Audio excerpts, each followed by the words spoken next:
Hi, I am Sumreet. I work with AskIITians.com as an in-house expert in biology. Today we are going to discuss the questions related to the chapter digestion and absorption. So we are mainly going to discuss how to approach these questions in the exam and how to reach the correct answer. So let's move on to the first question. So the first question says digestion begins in the mouth. So which of the following is an incorrect option? So in this case, let's go to the options. So the first option says the tongue aids in the digestion of the food. The second says the saliva changes some of the starches in the food to sugar. The third says the tongue keeps the food in place in the mouth while the food is being chewed. And the fourth says the digestive juices can react more easily with the food when chewed. So let's go to the options. So the first option here is incorrect because the tongue has no role in digestion.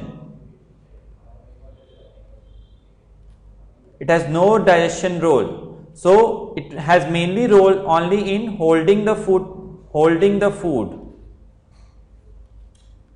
So it has no role in digestion. So this statement is incorrect.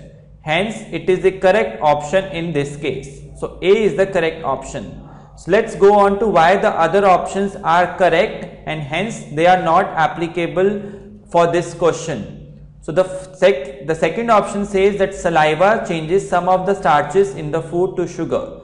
So this statement is correct because saliva has enzyme called salivary amylase. And this salivary amylase has a role in converting complex carbohydrates into sugar. So basically this statement is correct, hence it is not an incorrect statement. So this option is wrong over here. Then the next says the tongue keeps the food in place in the mouth while the food is being chewed. And this statement is also correct, hence it is not the correct option because as I already told you that the tongue has main role in holding the food when it is getting chewed. So this option is incorrect. Then the last option is the digestive juices can react more easily with the food when chewed. So this option is also incorrect here because it is true that digestive juices have more surface area available for acting on food when the food is broken down into smaller particles. So this option is also incorrect. So the correct answer is A. So let's move on to the next question. So the next question says, what happens then when the food reaches the stomach? So before going on to the option, let me give you an overview of what happens when the food reaches the stomach. So the food is basically coming from mouth to esophagus and then it goes to stomach. So both in the mouth and stomach digestion of the food takes place. Not in the esophagus but in the mouth and stomach digestion is occurring. So in the stomach partial digestion of the food occurs. Partial digestion of the food occurs in the stomach. And then it goes to small intestine for complete digestion. So based on this we can say that the correct option is C, that the juices mix with the food and the stomach muscles squeeze it. So this option is correct because it basically implies that stomach secretes some juices which mix with the food and that help the stomach to digest the food, and also the stomach muscles by their contraction help the food to squeeze and go through the intestine. So this option is correct. Let's see why the other options are not correct. So the option A says that no digestion occurs in the stomach, which is incorrect because as I already stated, partial digestion occurs in the stomach.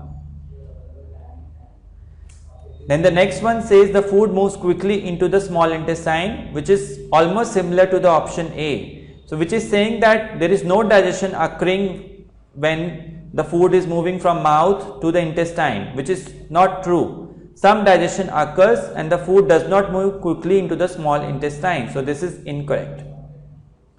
C, as I already explained, is correct, and the D option is the food is completely digested and is absorbed by tiny blood vessels in the walls of the stomach.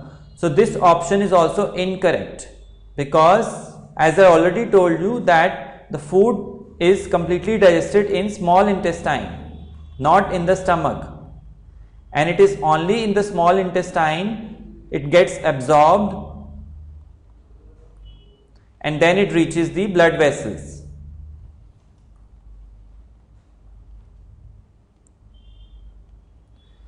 So this option is also incorrect. So the correct answer is C. Now let's go to the next question, which says, how does digested food finally reach the bloodstream? It passes through the esophagus into the blood. It is absorbed into the blood through the blood vessels. It is absorbed into the blood through the walls of the lungs. And the last is it passes from the small intestine into the large intestine and then into the blood. So how does food finally reach the bloodstream is basically after absorption. So digestion, as I said, gets complete in the intestine, and then it gets absorbed into the inside the intestinal cell, into intestinal cells. And then after that it gets into the blood vessels which are present near the intestine. So basically it gets absorbed into the blood through the blood vessels which are in the intestine. So based on this we can say the correct option is B. Though it does not say, remember, though it does not say that blood vessels of the small intestine, but so this is basically small intestine, not large intestine. So it gets absorbed into the blood through blood vessels in the small intestine. So this statement is still correct because it is absorbed into the blood through blood vessels. Rest of the statements have something false in them. So why? Let's say it passes through the esophagus into the blood, which is incorrect, because it passes through the esophagus to go to stomach and not to the blood. So this is an incorrect answer. Next is, as I already told you, B is correct statement. The C says it is absorbed into the blood through the walls of the lungs, which is incorrect because there is no role of respiratory system.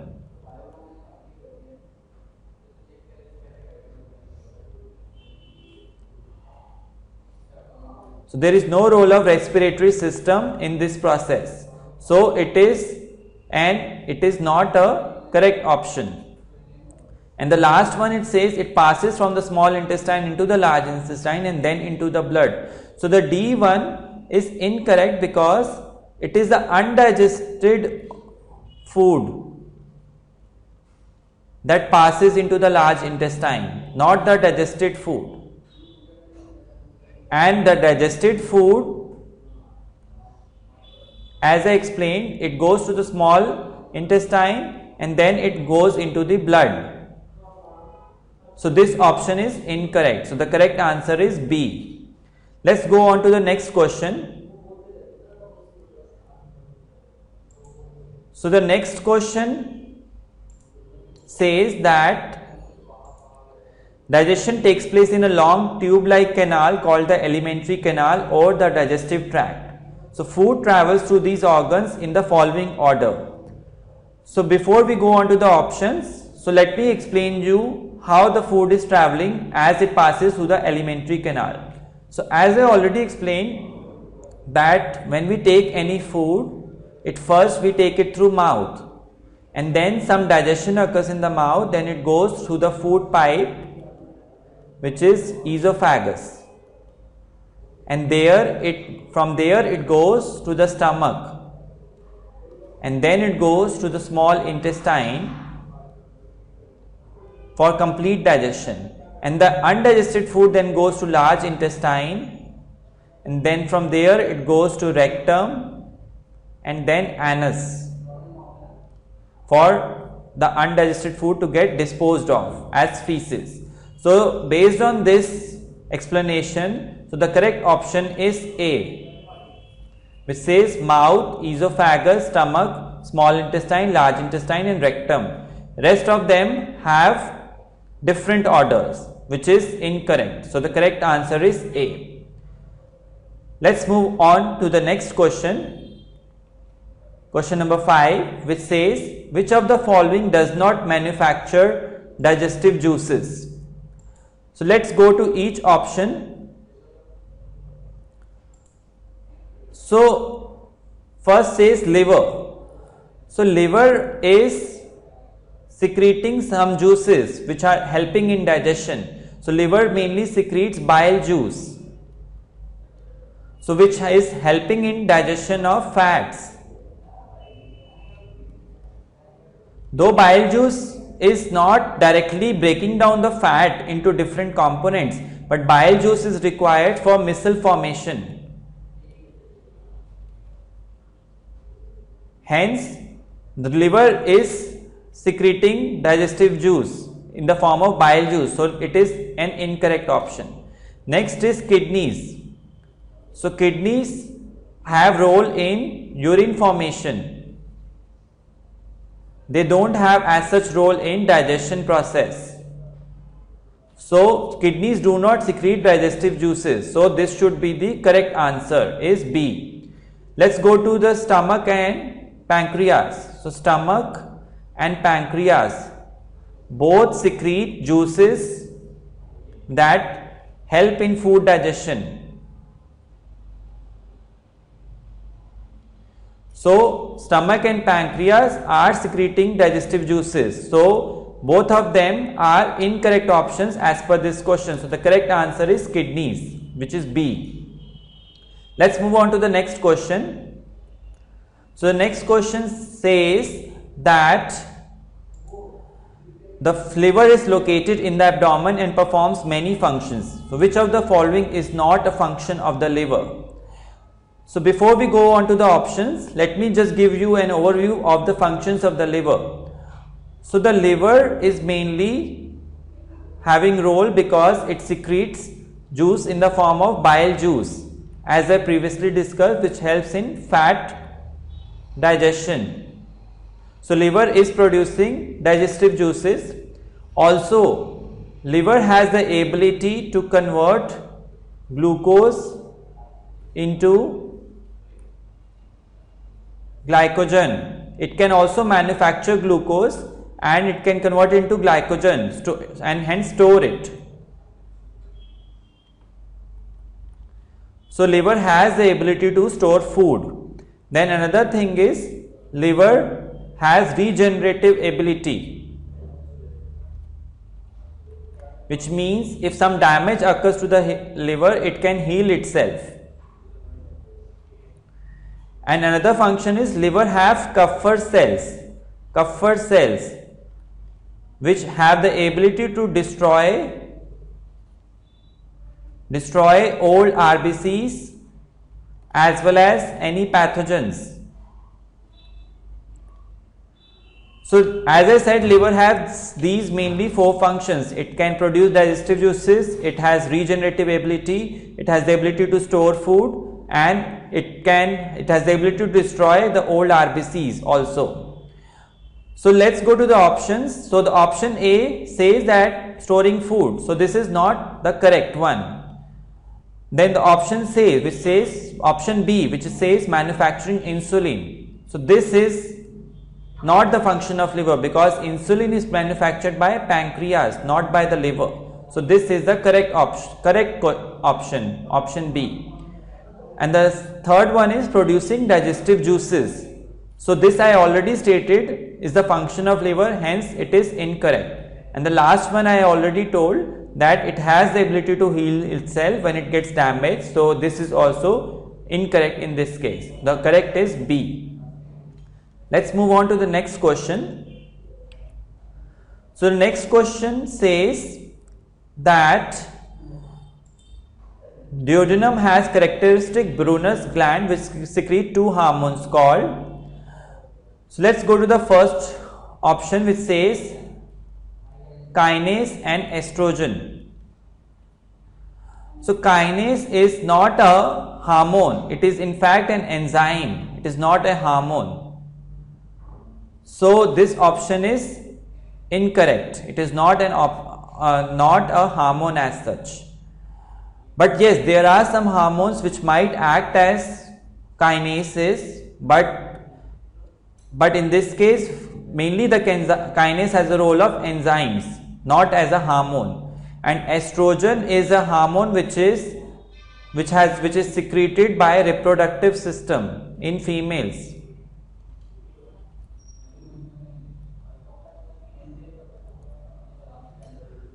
Parts of the reproductive system in females secrete the estrogen. So this is also not a correct option. It is not secreted by duodenum. Then the second is secretin and cholecystokinin. These two hormones are basically, yes, secreted by Brunner's gland.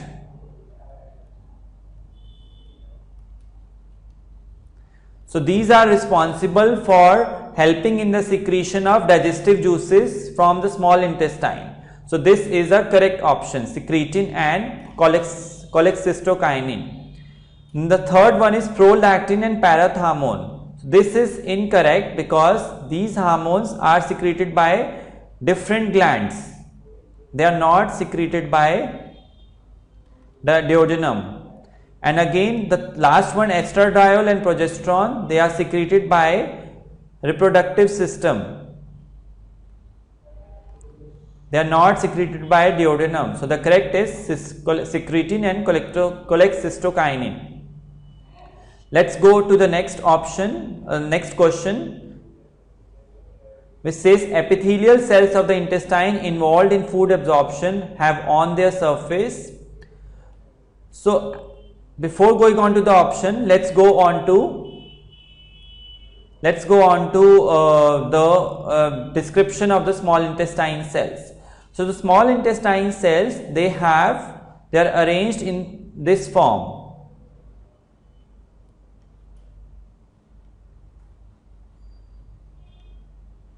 So basically they have finger-like projections which are called as microvilli, and their function is to increase the absorption area,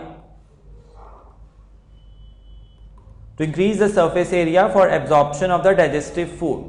So the correct option is D, which is microvilli. Rest of the options are incorrect because these rest of them are not involved in absorption of food. So pinocytic vesicles, phagocytic vesicles, they have definitely role like pinocytic vesicles have a role in taking up food, but as such they are not involved in food absorption. So microvilli have a role in food absorption because they increase the surface area for food absorption. Okay, so let's go on to the next question, which says stool of a person is whitish grey color due to malfunction of the following organ. So before going on to the answers, let's discuss what is responsible for the stool color in general. So the stool color is mainly because of the component called stercobilin, and it is basically produced by modification of bilirubin.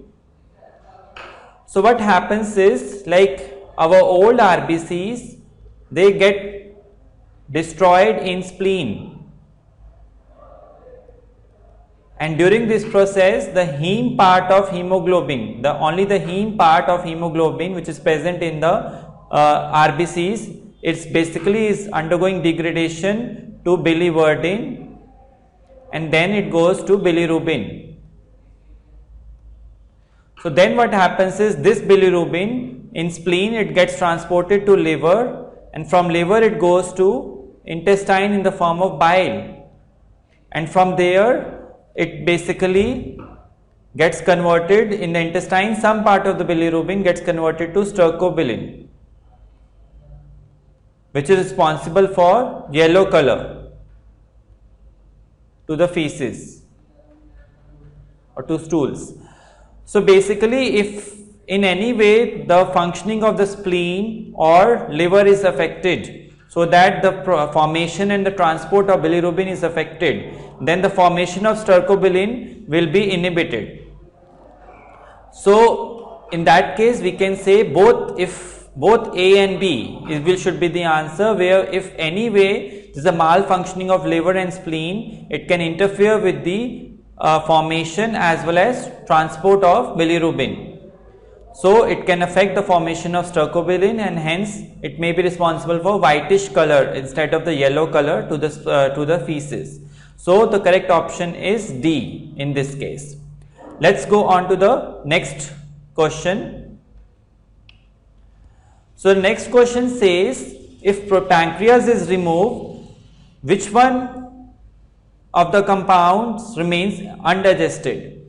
So before going on to the option, let me briefly tell you what pancreas does. So pancreas secrete pancreatic juice, and this pancreatic juice has different enzymes. So it has enzymes like amylase, lipase and proteases.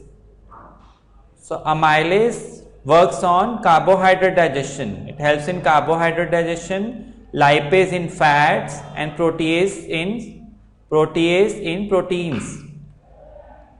So basically pancreas is having a role in digestion of all of these. So if pancreas is removed, no pancreatic juice will be there, hence digestion of all the three will be affected. So the correct option is D, which is all of these. Let's go on to the next question. So next question says, most of the fat digestion occurs in which of the following parts? So as I already discussed, that digestion is mainly occurring in the small intestine. Digestion is mainly occurring in the small intestine. So and most of the fat digestion, the complete digestion mainly occurs in the small intestine. In the stomach, the fats are not that much digested. In the stomach, there is partial digestion. It's only in the small intestine where basically the fats combine with bile acids or bile salts or bile juice, you can say, to produce micelle formation occurs, and then the lipases act on the fats.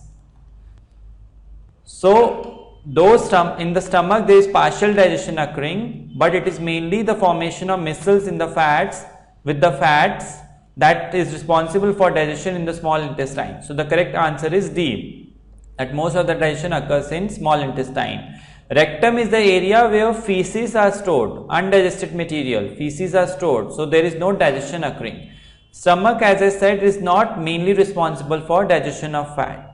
Large intestine has not much role in digestion, no role in digestion as such, not much. It has mainly role in absorbing water and minerals from the undigested food. So the correct answer is D. Let's go to the next question. So the next question says, what is common among amylase, renin and trypsin? So amylase is a protease which basically works on carbohydrate digestion.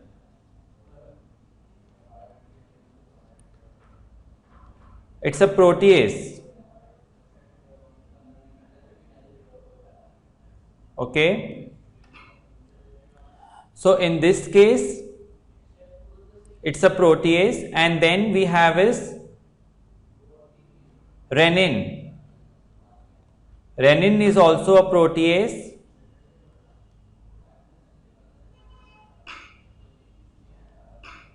Which basically acts on a protein called casein, and the trypsin is also a protease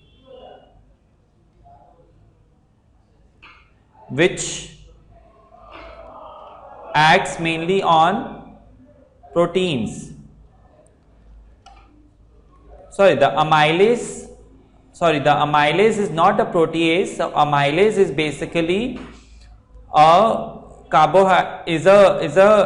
protein that acts on carbohydrate. So amylase, renin and trypsin, they are acting on different components. So renin and trypsin, they both are definitely proteolytic enzymes. Which means they are proteases, but amylase is not a protease. In fact, it is a protein. And renin and trypsin, they are proteolytic enzymes as well as they are proteins also. So based on this, we can say they are all proteins. So the correct option is C, which means these are all proteins. So let's go on to the why other options are not correct. So these are produced in the stomach, which is incorrect, because renin is though produced in the stomach, but trypsin is produced in the pancreas. It is produced by pancreas in an inactive form called trypsinogen, and these act at a pH lower than 7, which is incorrect, because renin mainly acts at lower pH, which is the pH in the stomach. Rest of the enzymes, they act at higher pH. And these are all proteins, which is correct. These are all proteolytic enzymes, which is incorrect, because amylase is not proteolytic. It is not a protease. It is acting on proteins. It is acting on carbohydrates. Though it is a protein, but it is acting on carbohydrates. So the correct option is these are all are proteins. Let's go to the next question, which says which of the following is correct pairing of the site of action and substrate of renin. So before we go on to the options, let me give you the function of renin. So renin, as I said, it is a protease. What does it do is, it helps in digestion of milk protein called casein, and it is produced in the stomach. It is produced by the stomach cells. So it acts at the site of stomach. So the correct option based on this is C, which is stomach and casein. Like it acts in the stomach and it acts on casein. Other options are incorrect. Let's move on to the next question. So the next question says, as chyme is passed from the stomach to the small intestine, the catalytic activity of pepsin, let's go to the option, it increases because pepsin works synergistically with trypsin. Then the second option says that it increases because pepsin is activated from its zymogen form. Then the third option is it decreases in response to the change in pH. And the last option is decreases because pepsin is digested by pancreatic amylase in the small intestine. So let's see what is the role of pepsin. So pepsin is a hormone which is it is a protease which is secreted in the inactive form called pepsinogen. It is secreted in the form called pepsinogen. So what happens is, so pepsinogen gets activated in the presence of HCl to form pepsin, and this pepsin then digests proteins in the stomach. It digests proteins.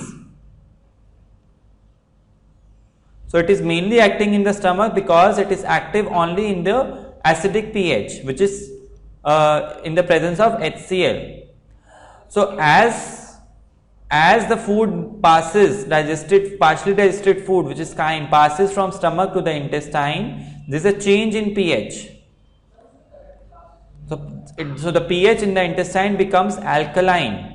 So this alkaline pH will inhibit the activity of pepsin. because pepsin acts only at lower pH. So based on this, the correct option is C, which is it decreases in response to the change in pH. Whereas the other options will be incorrect, because first it says it increases because pepsin works synergistically with trypsin, which is wrong because pepsin works at lower pH and trypsin works at alkaline pH. So both are acting synergistically in the sense they both are responsible for protein digestion, but they are acting at different pH. So this is incorrect. The second one is it increases because pepsin is activated from its zymogen form. So this is also wrong because the catalytic activity of pepsin will decrease because, as I said, zymogen form, which is pepsinogen, it gets activated in acidic pH, not in the alkaline pH in the small intestine. And the last option, it says it decreases because pepsin is digested by pancreatic amylase in the small intestine. So this is also wrong because pepsin is not digested by pancreatic amylase. Pancreatic amylase acts on carbohydrates, not on proteins. So this is also an incorrect option. Correct option is C. Let's move on to the next question. So the next question says, which of the following is the best explanation for why pancreatic enzymes are secreted in zymogen form? So before going on to the option, let me explain you what is the significance of zymogen form. So zymogen is basically, you can say, inactive form of enzyme. So pancreatic enzymes are generally secreted in an inactive form. For example, trypsin is the active form of trypsinogen. Trypsinogen is a zymogen form. So this is because why it is occurring, because if they are secreted in an active form, then this trypsin can digest the proteins present in the pancreatic wall. So they can destroy the pancreas, and the pancreatic cells are not easily replaced. Whereas in case of intestine, though this trypsin is active, but intestinal cells are quickly replaced as compared to pancreatic cells. So to avoid damage to the pancreas, so these are secreted in the zymogen form. So as per this, the correct option is D, which says pancreatic cells are not as easily replaced as intestinal epithelium. Rest of the options are incorrect. Let's go why. So first it says a delay in digestion is required in order for bile to increase the surface area of enzyme, which is incorrect. Yes, it is true that delay in digestion is required, but delay is required not for bile to increase the surface area. It is just to avoid untimely activation of proteases, because the food needs to be digested only when it is present inside the small intestine, not otherwise.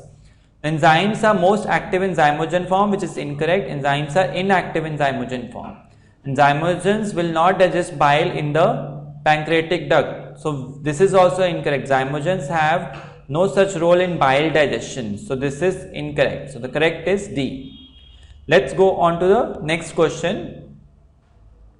So the next question says, omeprazole is used to treat duodenal ulcers that result from gastric acid hypersecretion. So omeprazole is a medicine which is used to treat the ulcers present in the duodenum, and so it says it blocks the secretion of HCl from the parietal cells of the stomach. So which of the following is least likely to occur in a patient taking omeprazole? So as I have said, omeprazole inhibits the secretion of HCl. So let's go to the option. It says an increase in microbial activity in the stomach. So let's see whether this option is correct or incorrect. So why there can be increase in activity or in the stomach? So what happens in stomach? HCl is produced, and HCl kind of inhibits or checks the microbial activity.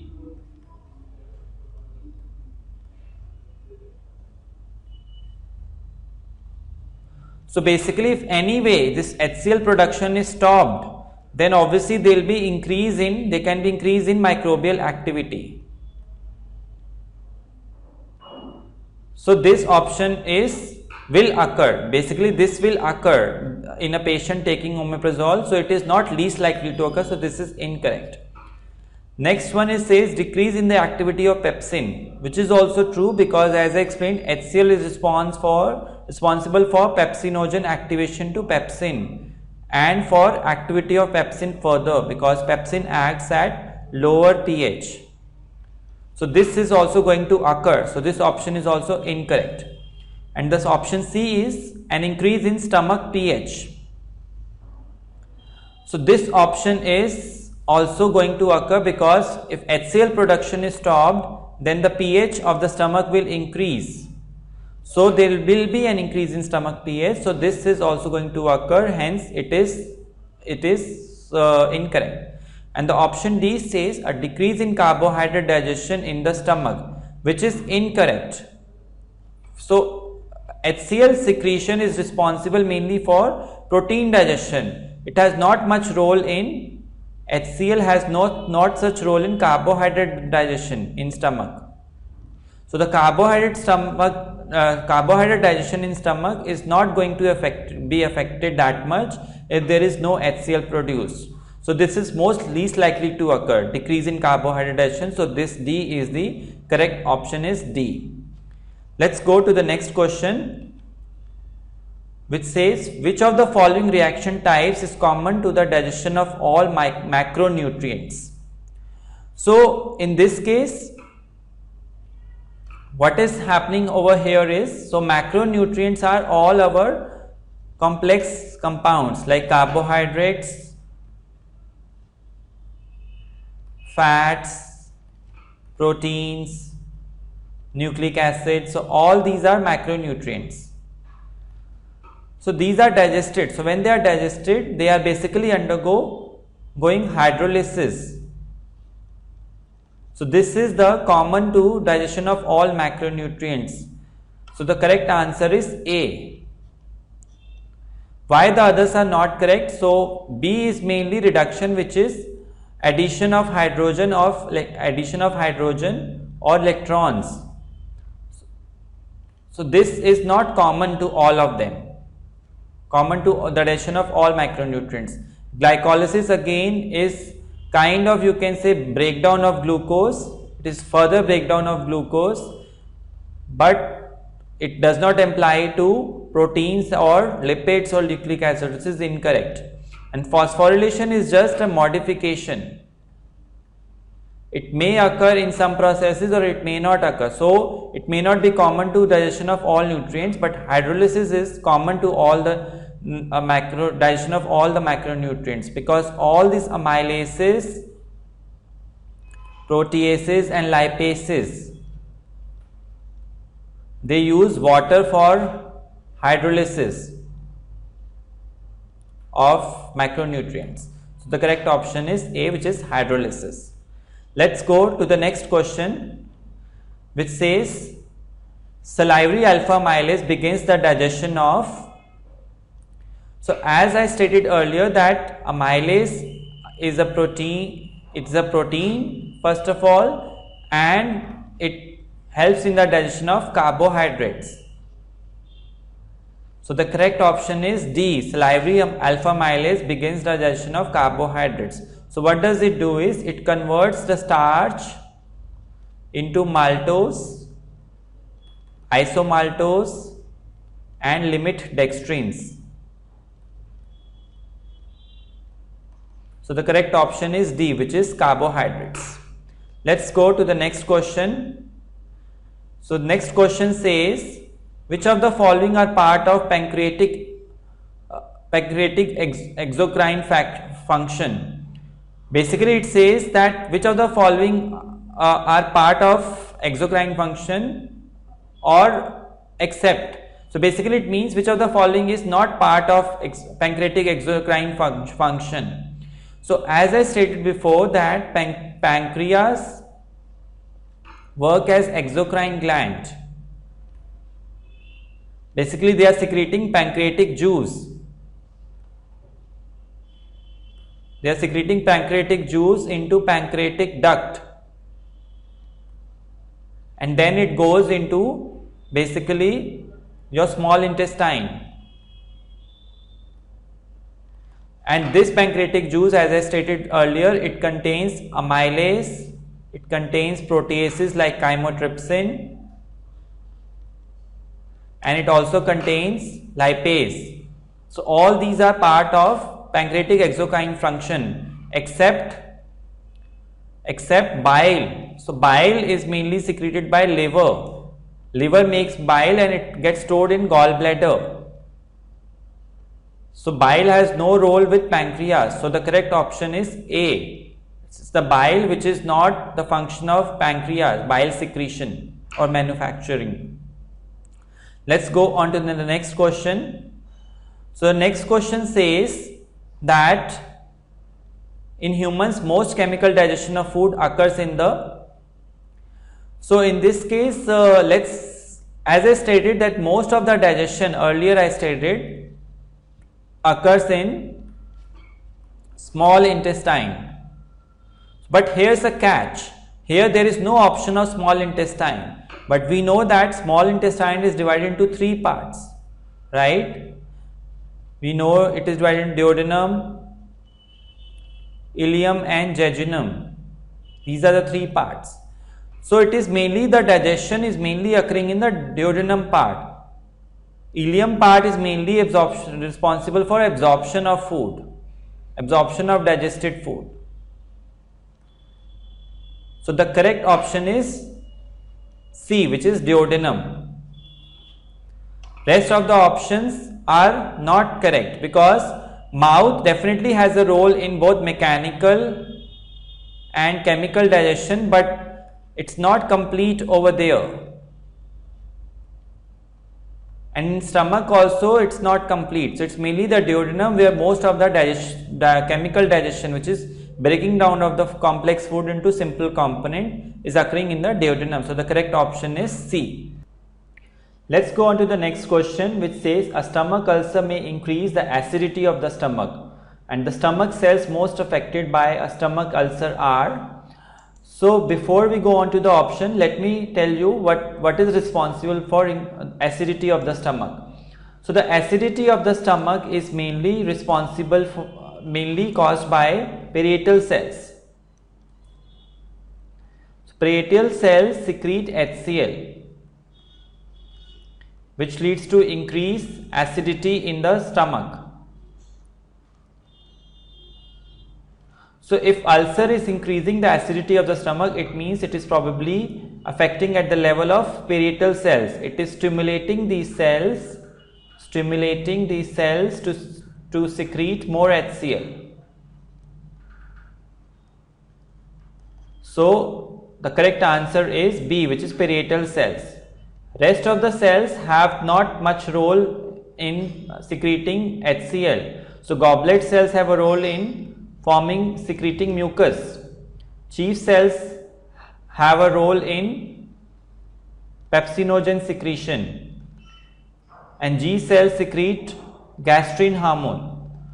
So all of them have not such direct role in HCl secretion. So most affected cells will be parietal cells in case of a stomach ulcer that is increasing the acidity of the stomach.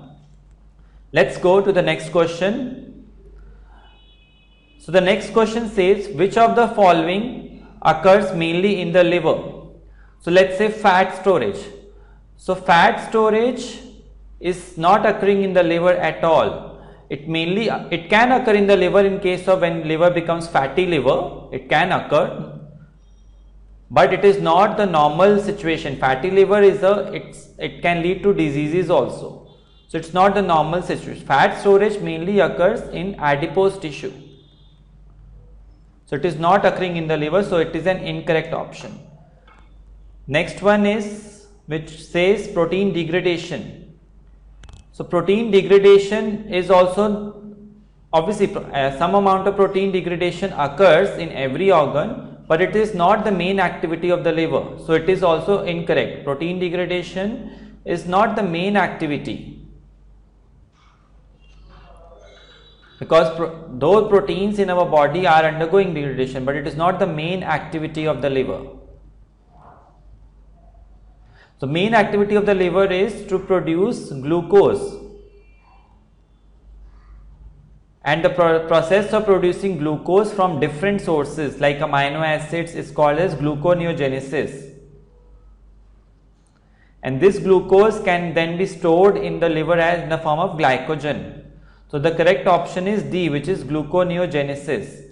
This is the main function of the liver.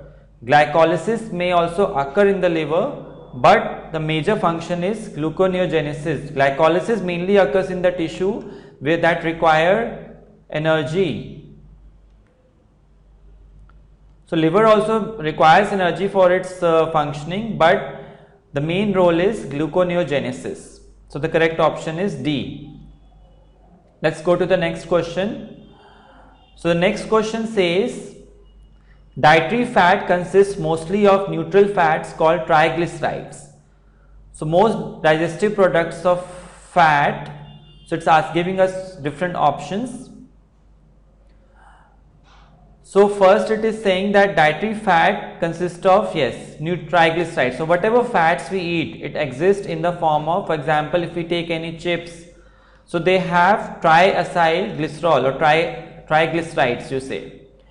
So the first it says it enter intestinal epithelial cells as chylomicrons.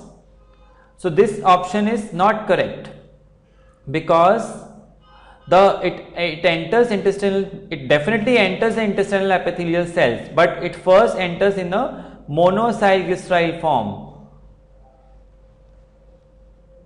or it enters in the form of fatty acids or glycerol, and once it goes into the intestine, then it gets modified into chylomicrons. So it does not enter in the form of chylomicrons, so it is incorrect. So there is a catch. So make sure you pay attention to this statement very carefully, because it enters the intestinal epithelial cells but not as chylomicrons. Then it says they are absorbed directly into the capillaries of the intestines. This is also incorrect, because the fats, whichever is digested, it forms chylomicrons. And these fats, in the form like the fatty acids, they form chylomicrons, and they then go into lacteal and then to lymph system, and from there they go to the bloodstream. So it is not directly going into the bloodstream through capillaries, so it is an incorrect option. Then the C, it says are degraded to fatty acids by the smooth endoplasmic reticulum of enterocytes. So it says they are degraded. No, they are degraded to fatty acids in the lumen of small intestine. By lipases.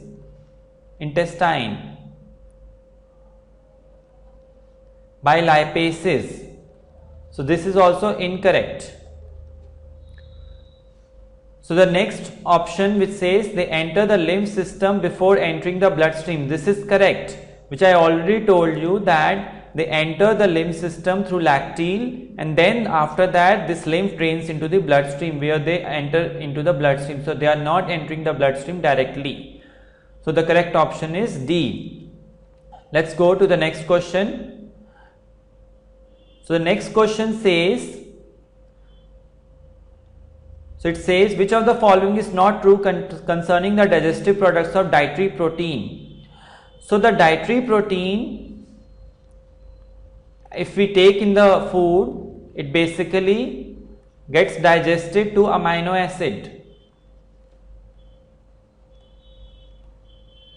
Completely in the intestine, it gets digested to amino acids, and these amino acids then go inside the intestine, and they are either then used to make proteins, and some of them go into the blood to go to different tissues. They go into blood to go to different tissues. So these are the amino acids which we are getting from our diet, okay, and they are used to make proteins. So let's see the options. So it says they are used to synthesize essential amino acids in the liver. So this option is not correct because the digestive products of dietary protein are in itself amino acids only. And also it says that they are used to synthesize essential amino acids. So we cannot synthesize essential amino acids. Essential amino acids we have to take from diet. They cannot be synthesized. So this statement is not true, hence it should be the correct option. It should be A. So let's go to the next part, which says some of the products are absorbed into the intestines by facilitated diffusion, which I already told you that amino acids are going to the intestine and they can enter by facilitated diffusion, which means with the help of a carrier. So this is a true statement, hence it is not correct for this question. Next is energy is required for the intestinal absorption of at least some of these products, which is true. Like some of the amino acids may need active transport to go into the intestine. So this is true, which means they need energy. So this is a true statement, hence it is incorrect in this case. Like deamination of these products in the liver leads to urea in the blood, which is also true, because as I said, they can go to these amino acids can go to the different tissues, and in the liver they can undergo ammonia removal, and this ammonia then forms urea into the blood, and this urea is then excreted via kidneys. So this option is also true, hence it is not the correct option. So the correct is they are used to synthesize essential amino acids in the liver, which is correct because it is not a true statement in this case. Let's go to the next question. So the next question says cholera is an intestinal infection that can lead to severe diarrhea causing profuse secretion of water and electrolytes. A glucose electrolyte solution may be administered orally to patients suffering from cholera. So what is the most likely reason for mixing glucose with the electrolyte solution? So let me explain you what is happening during the absorption process.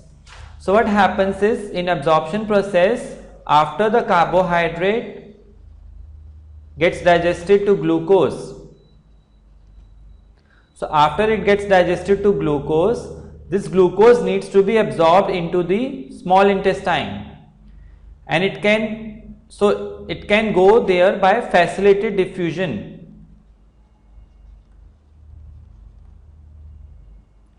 So this facilitated diffusion will basically occurs with the help of symport transporters.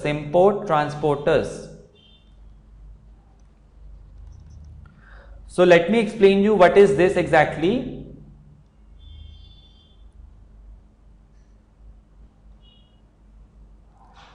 So symport transporters, what happens is, if this is your intestinal cell, then they have a transporter protein over here. So what happens is, they symport transport in the same direction. So along with any sodium ion, let's say, the glucose also gets transported in this manner. So basically both are given so that there is a transport of electrolytes also along with the glucose. So the glucose is mixed with the electrolyte solution in this case, because this glucose will help in the transport of electrolytes, which are generally lost during diarrhea. And also if there are more electrolytes here, then the osmotic pressure increases here. So more water can also be absorbed. More water can be absorbed.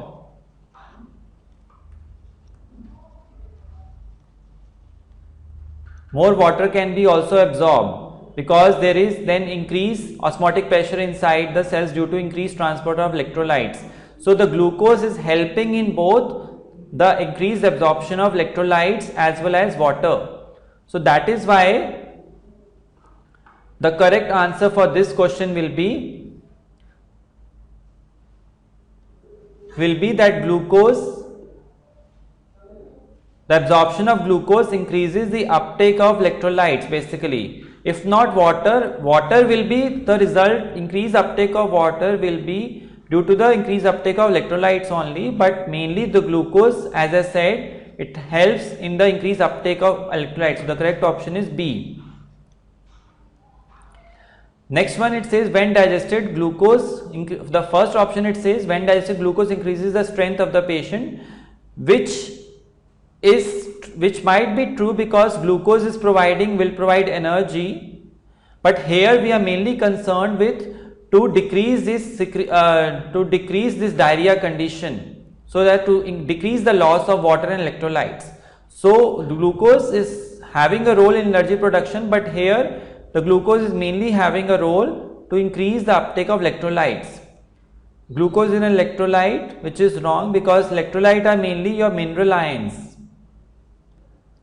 Glucose definitely acts as an osmotic molecule, but it is not as such an electrolyte.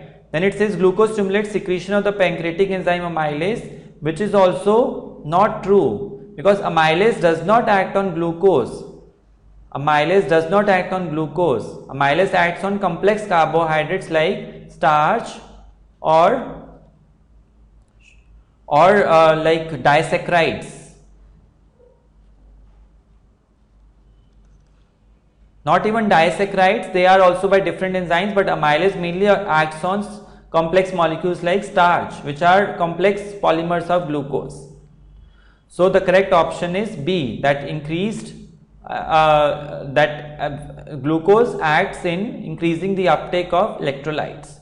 Let's move on to the next question, which says like free fatty acids do not dissolve in the blood, so they must be transported within the body bound to protein carriers. The most likely explanation for this is, so as I said that before, I told you that the fats, when they form micelles with bile, then they get digested to fatty acids, and these fatty acids go into the intestine, and in the intestine they again form triglycerides and they form chylomicrons.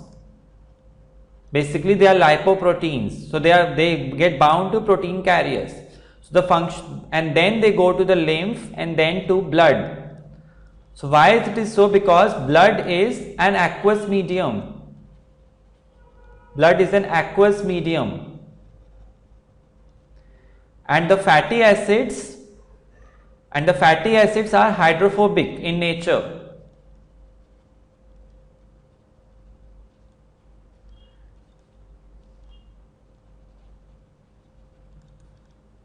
So fatty acids are hydrophobic in nature.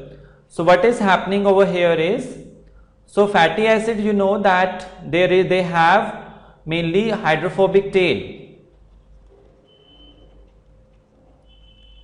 and there is a COH group, but major portion is hydrophobic. So now what happens is these fatty acids, they combine with proteins, and these proteins basically enclose these fatty acids in them to form lipoproteins. So it is a protein part that gets exposed to the blood, protein part, which provides the hydrophilic medium so that they can be easily transported in the blood. So basically main role is that since they are hydrophobic, so they need to be enclosed in some hydrophilic structure like protein so that they can be easily transported into the blood. So the correct option for this question is basically that blood is an aqueous solution and only hydrophilic compounds are easily dissolved. Since fatty acids are hydrophobic, so they need to be bound to protein carriers which are hydrophilic. So the correct option is B. The option A is not correct because half of it is correct, that blood is an aqueous solution, but which does not mean that hydrophobic compounds are easily dissolved. It is hydrophilic, so this is incorrect. C says blood serum contains chylomicrons which do not bind to fatty acids, which is wrong. Chylomicrons are instead fatty acids combined to proteins only, so this is wrong. Then blood serum is lipid based and the polar region of a fatty acid will not be dissolved, which is wrong, because blood serum is water based, it is not lipid based. and fatty acids do not have a very strong polar region. They mainly have this carboxylic group, but the major region of them is non-polar. So the correct option is B. Let's go to the next question, which says, in the absence of enterokinase, digestion of which of the following would be affected in our intestine? So enterokinase is basically secreted by small intestine cells, and it basically having a role in activation of trypsinogen, which is coming from pancreatic juice, and this trypsinogen gets activated to trypsin from zymogen form. Trypsinogen is the zymogen form, and this trypsin then basically acts on the proteins to digest them. So let's see. So basically, if enterokinase is absent, then trypsinogen will not get activated to trypsin, so the digestion of proteins should be affected. So let's see which options we have. So remember, in this one we do not have any option of protein. So let's see which option will be correct. So this is a catch over here. So let's say the first option is albumin. So albumin is a kind of protein. So we think that it should be affected, digestion of albumin should be affected. So let's keep it aside for now. Let's go to the option B, which is starch, which will not be affected because starch is a carbohydrate. So we are mainly looking for proteins. So this is incorrect. Then maltose is a simple sugar, is a disaccharide. So this also is a kind of carbohydrate, so its digestion will also not be affected. And amino acids are in fact the simplest forms which forms the of the nutrient. Like they are mainly formed by protein digestion. So it is not the amino acid digestion which is going to be affected. Since albumin is a protein, then it is albumin which will be affected. Suppose in this question, if you had options like albumin and along with it they have option like some other protein name. Suppose let's say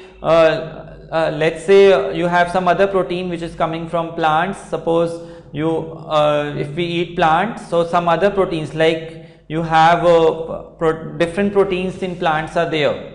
So any other protein, if its name is mentioned, then it should be both of that protein name as well as albumin.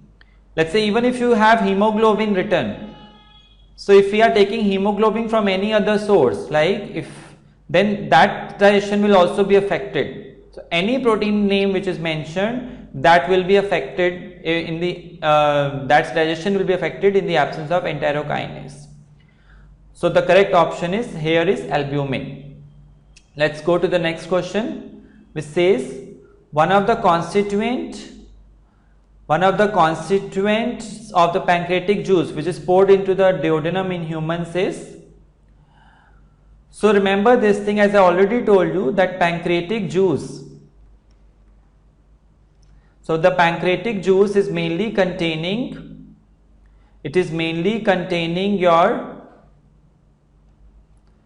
so pancreatic juice is mainly containing it contains amylase, it contains proteases, and it also contains lipases. So in this case, so proteases are mainly in the pancreatic juice, they are secreted in the zymogen form like trypsinogen, chymotrypsinogen.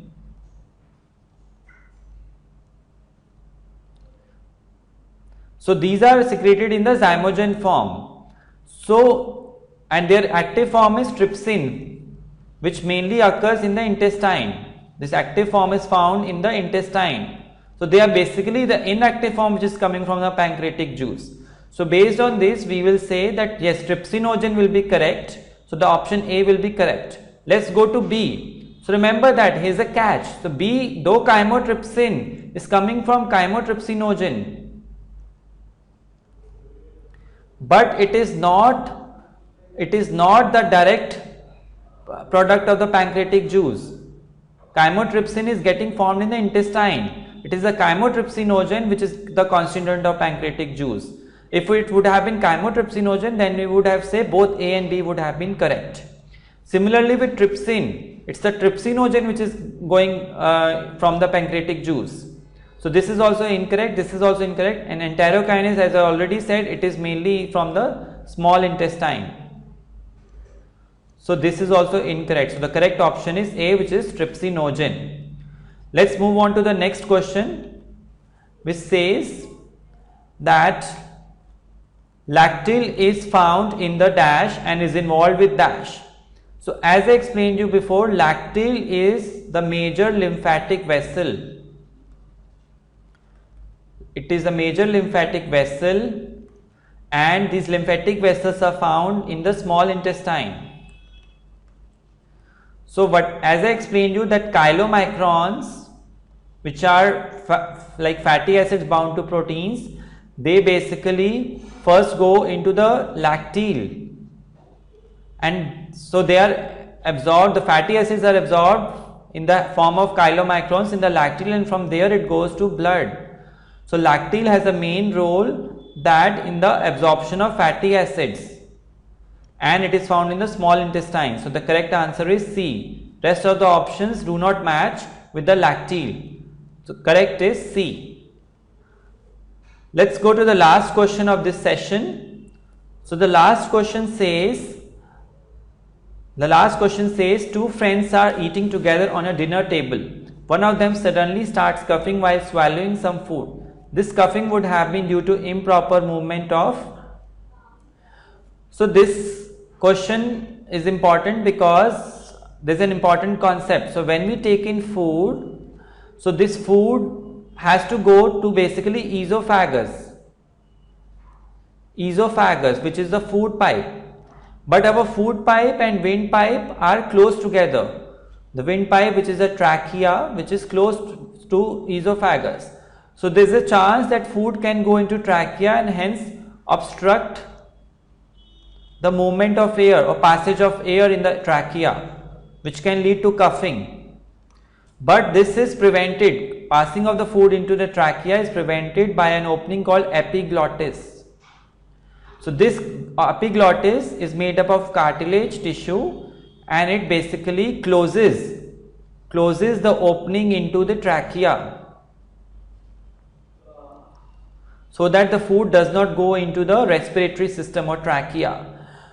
So if in this case they are saying that the friend started coughing while swallowing the food, it means there is some problem with the movement of epiglottis. So this says that epiglottis is not moving properly, hence the food might be going into trachea, and the person starts coughing in response to might expel the food out. So the correct option is A. The diaphragm has major role in breathing. It is not having much role in preventing the entry of the food into the respiratory system, and tongue holds the food. So it is not even the tongue which may be causing the coughing, it is mainly the epiglottis which is responsible for coughing. So this is the end of this session. So I hope you got an idea about how to approach the questions related to digestion and absorption in your exam, and I hope this session would have been helpful to you. So I wish you all the best with this topic, and you can also wait for my next session soon. Okay, good luck to all of you, all the best.